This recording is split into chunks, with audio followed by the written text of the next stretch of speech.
What's more valuable, $500,000 in cash or a meal seasoned with the wisdom of a luminary? This is the tantalizing question that sparked the birth of a groundbreaking show, Lunch with the Luminary. You know, one of the things that I admire about what you're doing is that blend of what you enjoy with what you can get paid for. I can't tell you how many times I talk to people and they say, you know, I'm drained with my current employment situation. And I say, well, what's your passion? What do you enjoy? And they name it. They say, but I can't figure out a way to get paid to do that. So how did you figure out a way to do that? Well, as you said in the intro, I have been an entrepreneur since I was 21 years old. So that's 2 decades. And I think I just have a knack for spotting a need or spotting a gap and knowing how to fill it, right? And so whenever I look at any business or passion or whatnot, I look at it as a business. Right. You know, I came into the wellness space just as a passion, right?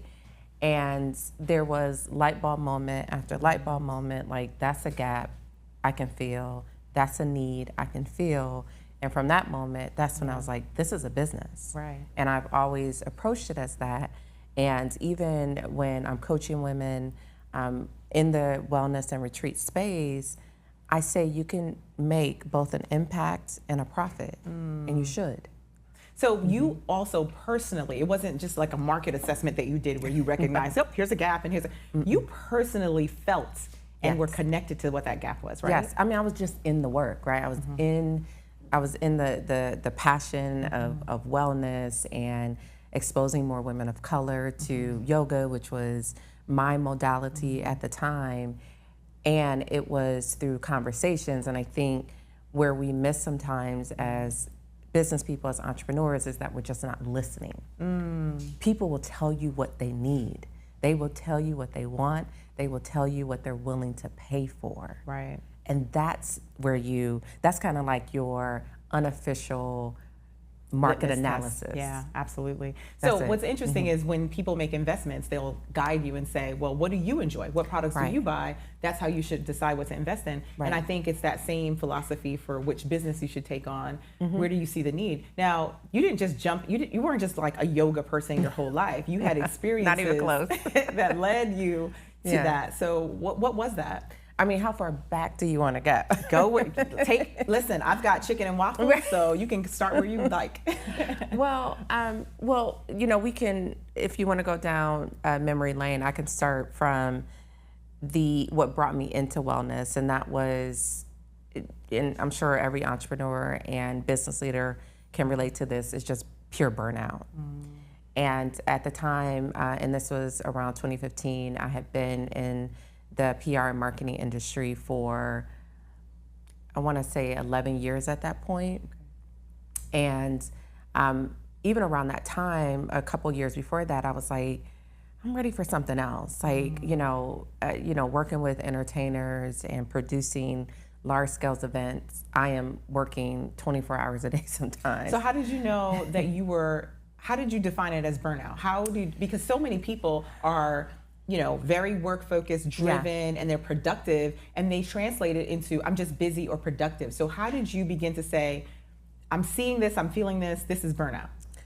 Well, I think at first it shows up physical, which most things do, and if you are listening to your body, you can spot it a lot quicker. Now, because I have hit walls multiple times throughout my career, I know when it's coming, but I would say for me, it's like my brain just stops working. It becomes fuzzy. It's hard for me to make decisions. Like I'm not enjoying the work anymore. Like it's just constant frustration throughout the day, every week, and I'm just not looking forward to the future of that work, right? But I remember this was 2021. It was November. And I said, I feel it, like I have to go on vacation. Like I have to push back from work. And of course, you know, I booked a vacation, and the night before, I was in bed, I was trying to send out those last emails before I went on vacation. Right. And I froze. Like I couldn't think of what I was emailing. I couldn't formulate the words, and I was like, this is what burnout feels like. Wow. And I was like, I can't get to that place again. It's it's unfortunate when you have to get to that point, but it's also sometimes foreboding. And so God will give us those warning signs, because I fear like stroking out. There are so many Black women and entrepreneurs in general who are not listening to their body, not listening to those initial signs, and literally Bell's palsy. They wake up and they can't move part of their body or their face, or they stroke out. And so, good for you for recognizing it and acting on it. But what did that acting on it look like? Because you were about to go on vacation. You still had emails to be sent. How did you act on it? Well, I think, thankfully, that vacation, I had just a little bit of things that I had to do while there, but I really slept on a beach and played in the ocean for 5 days. People underestimate sleep and water. I have had there's a whole podcast that can be done just on the medicinal value of sleep. Absolutely, and the ocean. And water. And sun. Yeah. Right? And so that's what I did. I mean, it was probably, now let me tell you what my business, because my business is travel. Most of the time that I'm on a plane is for work. It's very rare that it is for a vacation. And I recognized that a year or so ago, because I go to all these wonderful places, Bali and Grenada and St. Martin. But does that diminish the value of the vacation? So I'm going to be really rote, but I remember when I was a kid, I loved McDonald's, and the minute I got my first job at McDonald's, I was sick of McDonald's. I didn't want to look at a burger. So did that happen for you with travel? Because it's work now, so it doesn't... No. The boundaries that I've set with myself, I think sometimes we forget, we're always thinking of boundaries for other people. That's true. But the boundaries that I've set for myself is that I at least have to take 1 or 2 true vacations a year.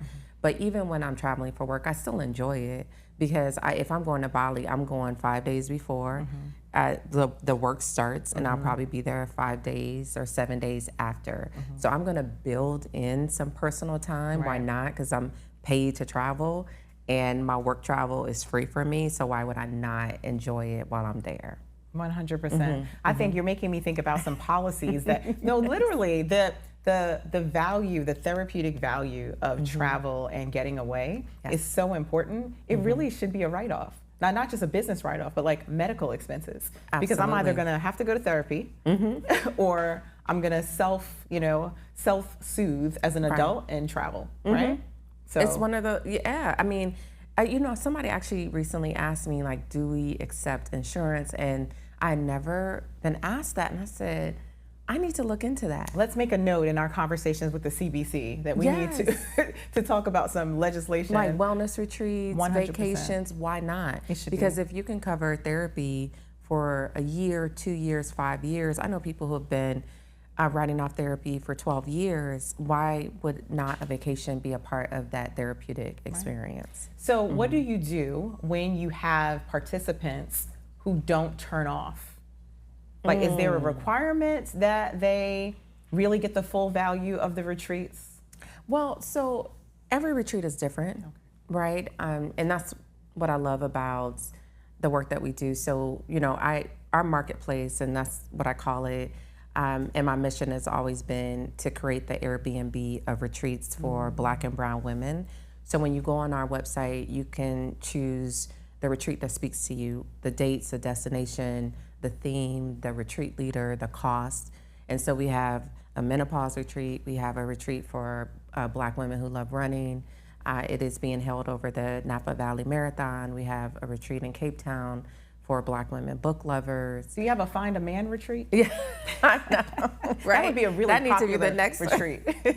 The thing is getting the men on the retreats. That's the thing. I've tried to do co-ed retreats. Okay. And I may have, the last one I did was Ghana, and I wanted it to be co-ed because, of course, Africa is not just like a woman's bucket list, but also it could be a couple's bucket list, a man's bucket list. And we had 48 people, and it was 2 men. Wow. It was 46 women and 2 men.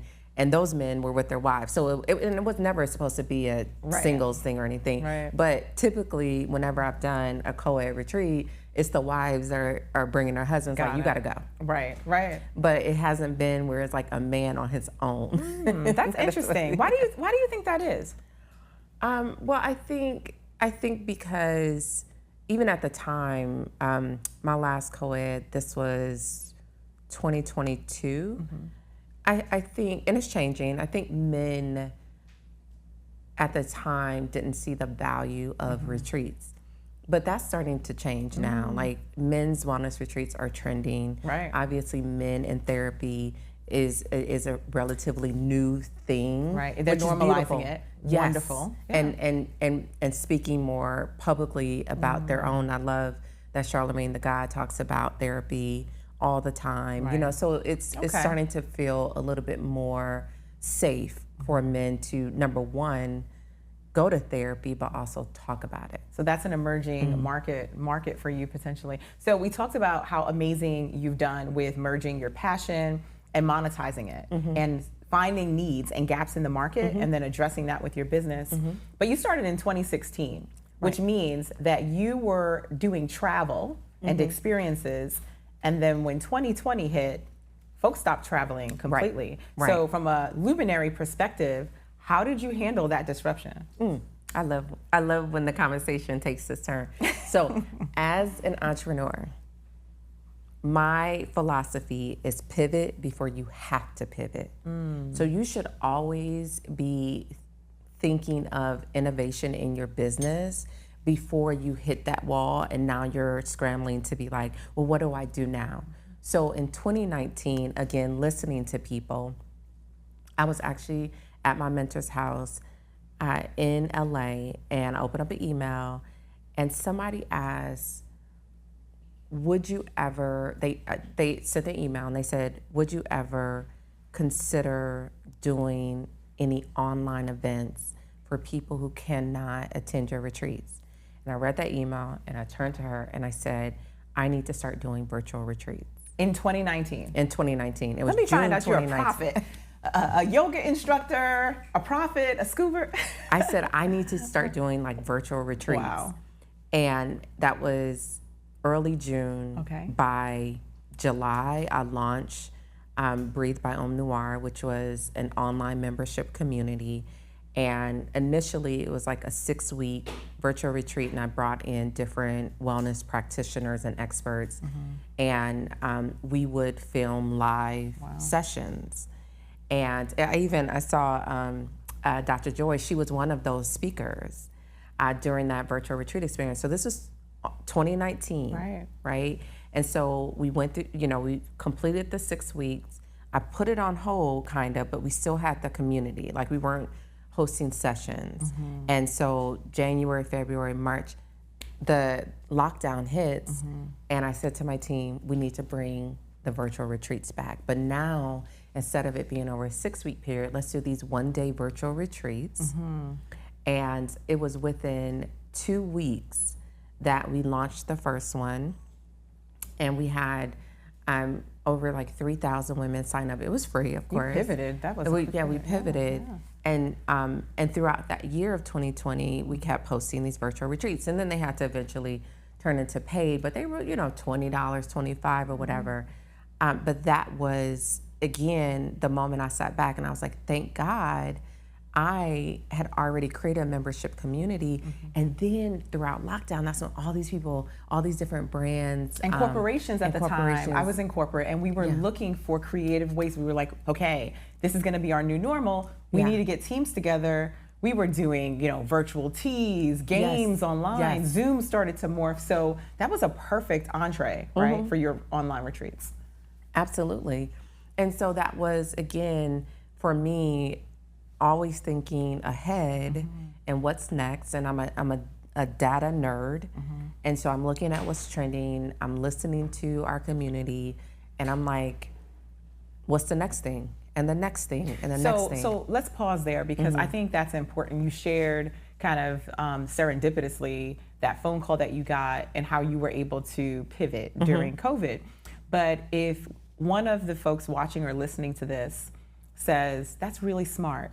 So it's similar to the, be ready so you don't have to get ready. Yes. Right? You say pivot before you have to actually do it, right? Right. And so how do they build that muscle? What does that look like if we're not in a pandemic for a CEO? Well, right now we're in, a tough economy. Of course, inflation, there's also election anxiety. And so you have to look at let's give two lanes here as an entrepreneur. What does my customer need or my community needs right now?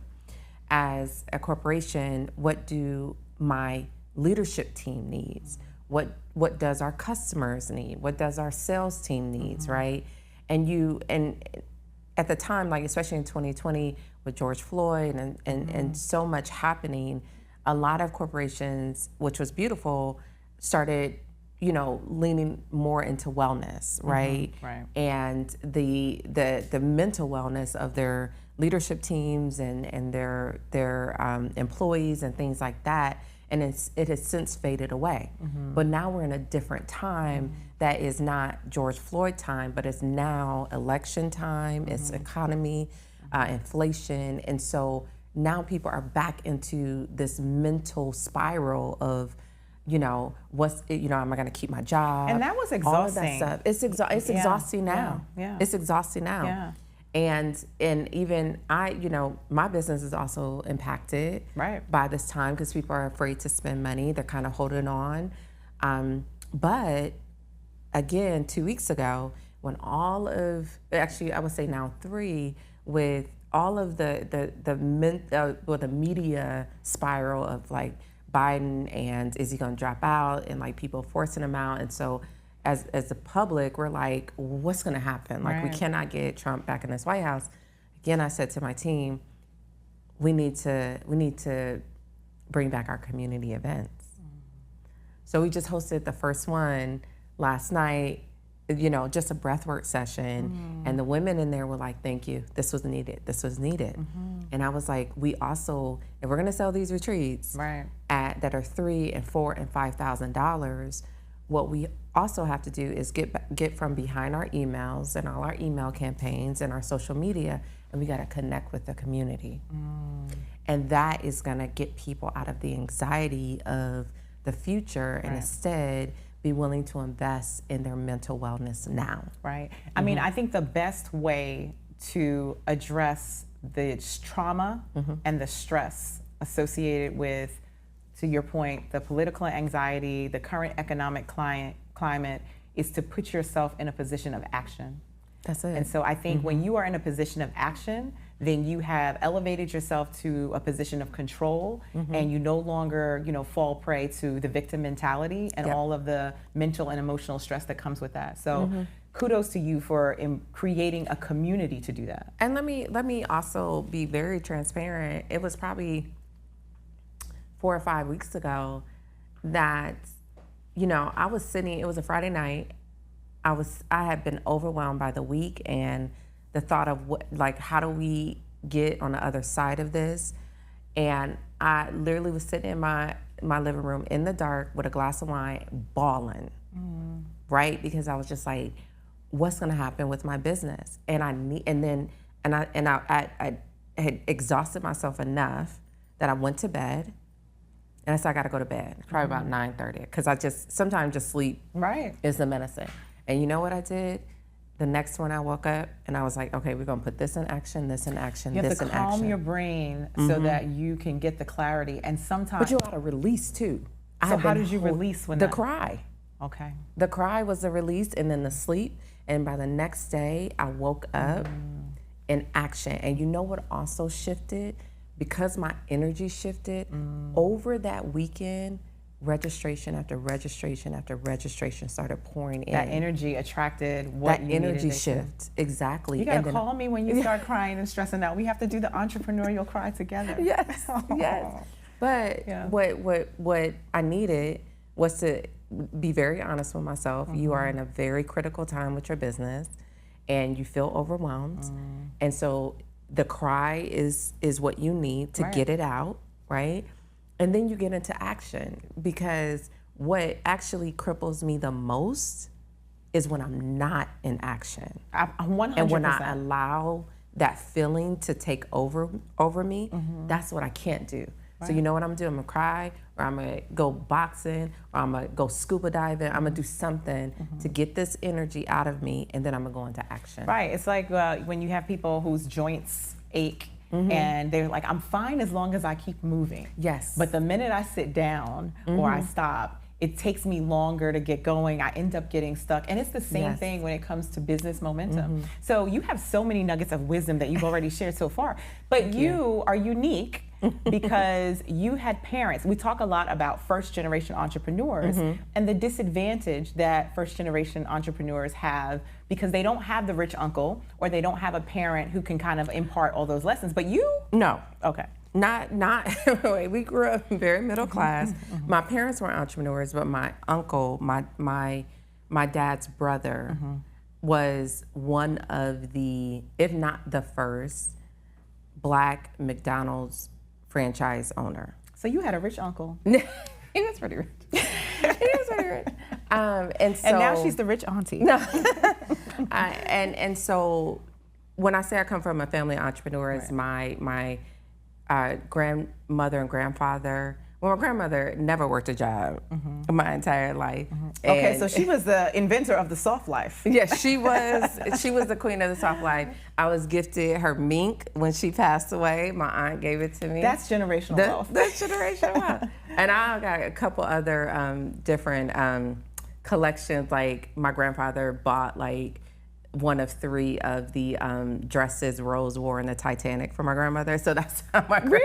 I used to wear her clothes in high school. That's how fashionable she was. Wow. But they own properties. Right. My grandmother was the one Real estate. back in, I want to say, and of course I got all these stories closer to the end of her life and my aunt, but she convinced my grandfather back when no Black people in Akron, Ohio owned properties. She was like, she read the paper every day and she was like, I think we need to buy some houses.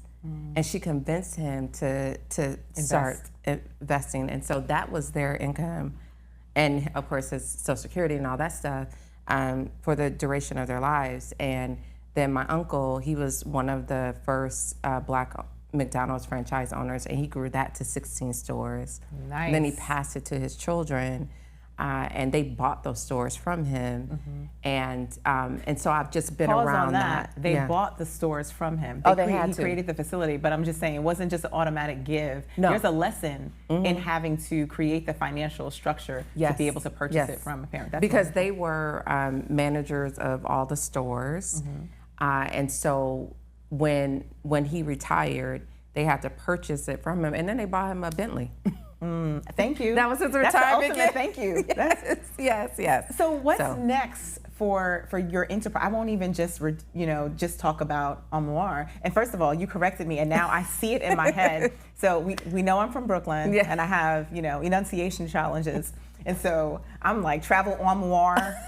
The armoire that we put the clothes into. So she was like, no, it's Om. And it's 3 syllables. Yes. So I totally screwed it up. I had to count it. Okay, so Om Noir. Okay. Om so Noir. Om Noir. So the Om is the meditation chat, and then Noir, it means black. Right. In French, so Om Noir. So what makes, I know because I live it, but why did you decide to focus on Black people for the retreat? I would say people because you have women and men who can get value from it. But probably 97%, 9.5% women. 999. And then every now and again, we'll like I said, when we'll have co-ed retreats, we'll get a couple guys. Right. You know what? I just, again, noticing a need in the marketplace when I decided in 2015, burnout, going through a bad breakup. Right. And I needed something to get me out of that dark space. It was a very dark time for me. And I started taking yoga and fell in love with the practice. Of course, thicker and not as bendy. I'm in a whole class of 30 other white women. And that was one of the light bulb moments. And then I decided to get my yoga teacher certification, not because I actually want to teach at the time, but because I just want to get deeper in that practice. I'm one of those people, when I'm in something, I'm in it. And I'm Are you just a gonna Taurus? I'm a Virgo. Virgo? Okay. Yes. Because that, everything you do, you have to get a book, you have to make sure you fully get a certification. But I love that you mentioned not as bendy and thicker, because even when I do yoga, I have big calves, and I'm like looking at everybody else, and I know you're not supposed to look at everyone else, but I look at everybody else. It's hard not to. And I'm like, they don't have the calves, and so they're folding their toes, and I have big calves, or your butt is gonna look a little different when you're, I appreciate. But also you have to realize that everybody starts at the beginning. This is true. And they just, at the time, like wellness back in, let's say 2010, 2015, 2016, 17, felt like a white woman's game, right? Because of the costs, because again, you would just go into these rooms and you would be one of a few or the only, right? And so there was a point, like, as I kept going to class, one day I got into that bridge. One day, you know what I mean? One day I was able to do a headstand, but I think initially, and what a lot of us do, not even just Black women, but just entrepreneurs, is we hit like that barrier and then we back up, right? So you go to that one yoga class or two and you feel out of place and you can't do, the poses, and then you just be like, this isn't for me. But if you get on the other side of it, if you just keep going, my philosophy is go to your edge and then just go a little further. Thank you for creating a platform that even allows us an environment to get to our edge, or to find our edge, and to get beyond it. So what we think is our edge. Or what we think, always think that is our edge, and it never is. That's the truth. You'll see, I posted a video online of my ice challenge, and I want to do that. You did the sauna, the hot sauna, 15 minutes, and then you go in the really cold water. And the first time I did the dip, I did 10 seconds because I was getting into my head. Yes. And I literally jumped in and said, there's no way I'm doing a minute. I went in, and I was so mad at myself because I preach positive thinking, and and I said, you know what, the next time I go in, I'm gonna go in with a positive attitude. And I sure did do a minute and 5 seconds. The extra 5 seconds was painful. But you're right, sometimes extra that 5 seconds in 32-degree water is. But you're right. I think we sometimes set limitations for ourselves that are not real. Yes. And if we just push ourselves beyond it, and your travel is an amazing way to like capture and find that space for yourself. Absolutely, absolutely. I mean, well, I'm so adventurous, right? So like I said, I scuba dive, I have hiked active volcanoes.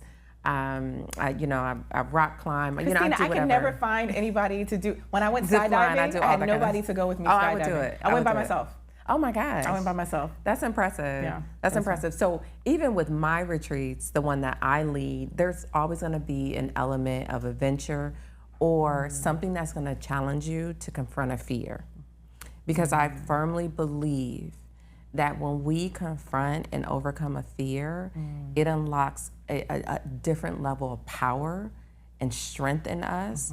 And again, too many times, because we get in our heads or we're listening to other people, why would you do that? That's too dangerous. Right. You're a mom. You know what I mean? You got to think about your kids. What if something happens to you? You're such a risk taker, as if it's a curse. As if it's a curse. And so we never get to unlock this new level of power and courage and bravery. So when I've had moments where, maybe we're on a sailing cruise and everybody's in the water and there's somebody that is just like crying and like, I can't do it. I'm like, I got you, just try it. Like, put on a life vest, just hold on to the boat on the side. And the shift that I see in them in that moment is so transformative, because whenever that person is faced with another challenge, they're gonna think about, I jumped in the ocean, something I said I would never do, and I did it. So why would I not be able to do this? Wow, and I'm 100% aligned. I actually did the skydiving right before launching my business because it was an analogy for me. If I can conquer that fear and do that, then I can do anything. This other risk is nothing. So what is next in the horizon for you? Well, we, of course, like I said, we host about 15 to 20 retreats a year. My next shift is, we also work with influencers to curate retreats for their community. So kind of think of us as the wedding planner, and they're the host. And so we do all of the behind the scenes logistics. I just locked in like a huge, if I say DJ, not the one you're thinking of, but like somebody else. who also is well known, to work with them on a retreat. And then also the corporate space. I would love to produce retreats for, like, again, corporate leadership teams, whether it's like their, their person of color teams, right? Or like the their employee DEI resource agency, groups. Right. employee research groups, whatever, their sales team, 100%. whatever. And that is like the next. And then of course we're going to also get into group travel. So we want, my thing with Om Noir is like, let's meet our community where they are, and we walk alongside them through each level of their wellness journey. So any point of your life, you may be like, I need a spiritual retreat, I need a pilgrimage, or you might say, I just need a yacht week in Greece to let my hair down. And the beautiful part is that you can stay within this community and have so many options to tap into wherever you are in your wellness journey. So where do people go to see the catalog of all the options they can tap into? Oh yeah, so you omnoir.com. So it's OMNOIRE.com, and we just have a full calendar of retreats. And then, like I said, we're gonna launch our group trip division probably in the next couple of months, and then there's just so many other things that are coming along too. Well, we are going to do a boost trip for entrepreneurs with you guys. That would be wonderful. Yeah, so I've gotten so many nuggets. Hopefully you guys have too, around tapping into your power, conquering your fears, taking the time to relax and take your breaks. And the fact that it's 3 syllables, Om Noir. Let's dig in. Om Noir. Okay, I got that. This looks so good.